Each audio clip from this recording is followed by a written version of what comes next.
Allah could have asked Ibrahim for anything: his home, his wealth, his status. He had all of it. But he asked for his son, the one thing Ibrahim loved more than his own life.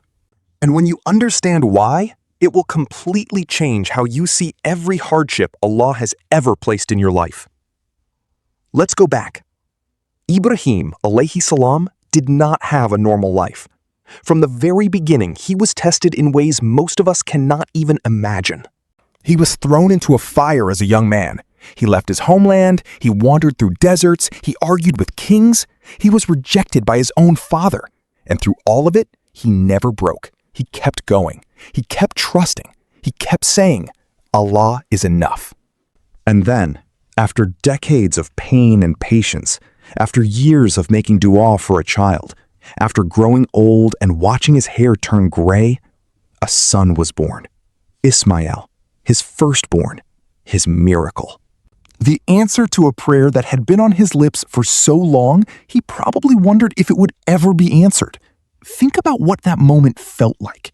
You have been waiting your entire life for something. You have cried for it. You have begged for it. And then, finally, it arrives. What happens to your heart in that moment? It does not just feel happy. It attaches deeply, completely. That thing, that person, becomes part of who you are. That is exactly what happened with Ibrahim and Ismail. And that is exactly why what came next is so important. Ibrahim starts having a recurring dream, the same dream, night after night. He sees himself sacrificing his own son. And in the language of the prophets, a dream is not just a dream. It is a message from Allah. It is a command. Read the Quran. Read what Ibrahim says to his son. He does not hide it. He does not pretend it is not happening. He goes to Ismail, a young boy, and says, "My son, I see in my dream that I am sacrificing you. What do you think?" Stop here for a second. That conversation alone is extraordinary. Most fathers would protect their child from that kind of weight, but Ibrahim treats his son as a partner in submission. He is teaching him before the test even begins. And what does Ismail say? He says, "Father, do what you have been commanded. You will find me, if Allah wills, among the patient ones." A child saying that. Now, you have to ask yourself, how? How does a boy respond to something like that with that kind of calm? The answer is simple. He was raised by Ibrahim. He was raised watching what full surrender to Allah actually looks like. Ismail had seen his whole life what it means to trust Allah completely. And when the moment came, he did not hesitate. But here is where we need to slow down, because this is the part most people rush past. Why a son? Why Ismail specifically? Why not Ibrahim's wealth? He was rich. Why not his home?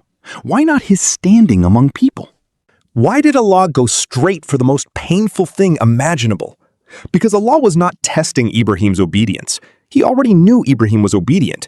Ibrahim had proven that over and over again his entire life. This was something else entirely. This was about attachment. See, there is a difference between loving something and being enslaved by it. You can love your children, your family, your success, your comfort, and that is natural. That is human. That is fine. But the moment that love starts competing with your love for Allah, the moment that attachment makes you hesitate when Allah calls, that is when love becomes a chain. And Ibrahim, without even realizing it, had developed the deepest attachment of his life to Ismail.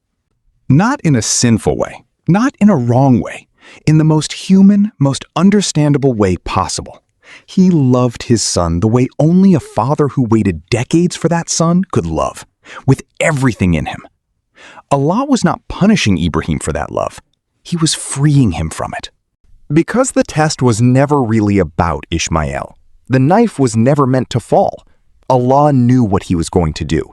The ram was already waiting in the unseen. The moment was already written.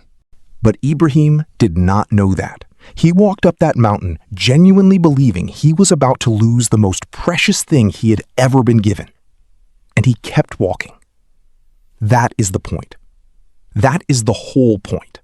Allah wanted to see, and wanted Ibrahim to see, that nothing in this world had a grip on his heart stronger than Allah himself. Not even the miracle child he had waited a lifetime for. Not even the love that felt more powerful than anything he had ever experienced. When the command came, he moved, without bargaining, without delay, without asking why. And the moment he proved it, the moment the knife was at Ishmael's throat and Ibrahim's heart was entirely surrendered, Allah called out to him, "You have fulfilled the vision. We will reward the good doers." This was the clear trial. The clear trial. Not the fire he was thrown into. Not leaving his homeland. Not the years of waiting. This moment of complete and total surrender, where Ibrahim laid down the thing his heart loved most and said, "You are more." Now, bring this home, because this story is not just history. It is a mirror. Every single one of us has an Ishmael. Not a person, necessarily, but something. Something that if Allah asked you to let it go, you would feel the ground disappear from under your feet. For some people, it is their career. For others, it is a relationship. For some, it is their reputation, their comfort, their plans for the future, their idea of how life is supposed to go. And Allah has a way of putting his finger on exactly that thing. Not to destroy you, not because he is cruel, but because he loves you too much to let something else own you.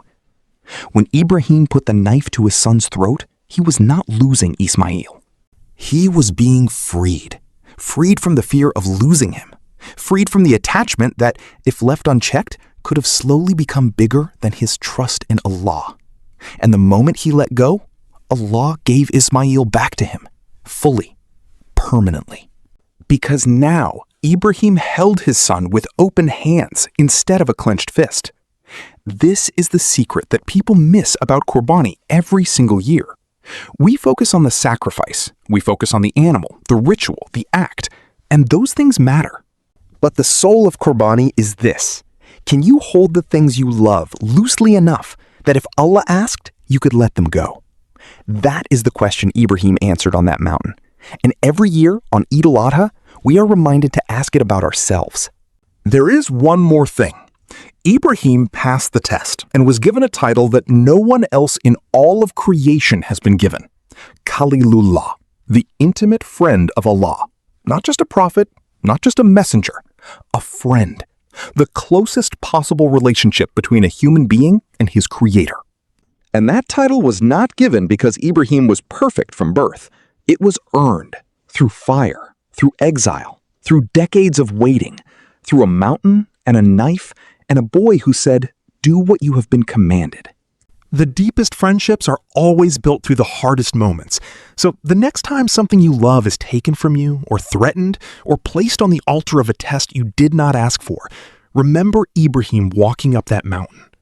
Remember that Allah does not take things from you to empty your life. He takes them to show you what is truly living in your heart. And sometimes, only when you are willing to let go do you finally receive what was always meant for you. Allah gave Ibrahim back his son. He gave him a legacy that billions of people carry to this day. He gave him the title of his closest friend. None of that came in spite of the test. It came because of it.